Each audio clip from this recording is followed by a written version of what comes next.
David Lynch made strangely beautiful art. Almost this time, exactly 1 year ago, I began my journey into Lynch's filmography by starting Twin Peaks. I was at first shocked at the melodrama of it all.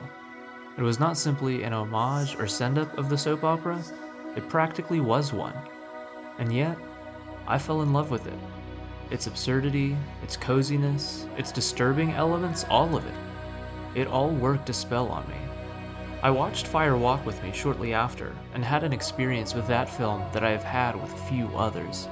I fell asleep thinking about it, and woke up doing the same.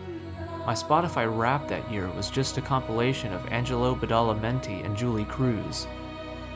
I continued on to watch Twin Peaks: The Return, and have perhaps never been challenged by a piece of art like I have with that season. Even now, I am still processing my own thoughts on what Lynch has ended his cinematic career with. Most recently, I watched Blue Velvet, and what could I say about it? Could I say it was dark?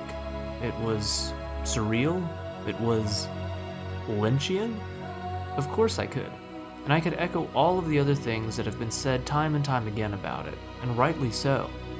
Lynch's films have been so talked about that newcomers to him like myself can sometimes feel like there's nothing left for us to say about him. But what I want to say about him is that I love how much he hurts at the thought of the evil in the world. My own misconceptions about the darkness his films indulged in dissipated as I engaged with his work. What I found was, in the words of Casablanca's Captain Renault, a rank sentimentalist.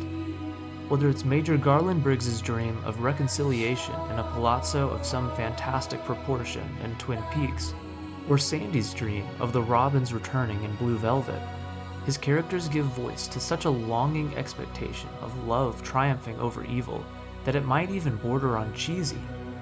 So, despite the darkness and depravity, Lynch's works wear their hearts on their sleeves. But, because Lynch believes so totally in the objectivity of good and evil, his characters stand in dumbfounded horror in the presence of evil like Bob or Frank Booth. Lynch's villains are written as if this is Lynch's one chance to convey the weight of all the evil in all the world, because that's what his villains are, in the words of his own characters. They are the evil that men do. And so all the wickedness and depravity Lynch can think of are funneled into these characters, and we too are horrified in their presence. Yet, even still, Lynch's works carry a cynicism-free expectation of love rescuing us from the evil of the world and the evil in our own selves. There is an almost eschatological anticipation of good overcoming in the end. Laura was wrong. The angels have not all gone away. Sandy is right. The Robins are returning and bringing with them a love that conquers darkness.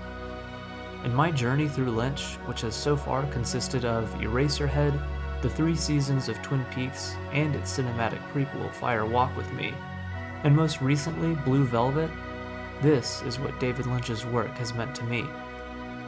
The ending to Twin Peaks: The Return, Lynch's final work, might be seen as a contradiction of all of this. It is such a spine-chilling ending, and it feels completely ambiguous, maybe even pessimistic. But I don't think it has to be taken that way.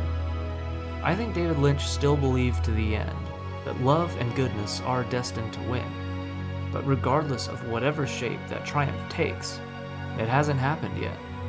We are still in the thick of this world, and no matter how hard Cooper or we try, we can't go back and erase the sins and the evil of the past.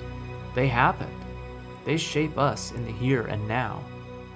Cooper and Laura and people like them are destined to continue the fight against the evil of the Bobs and Judys of the world, and they'll have to, as we wait for the Robins and the angels to return.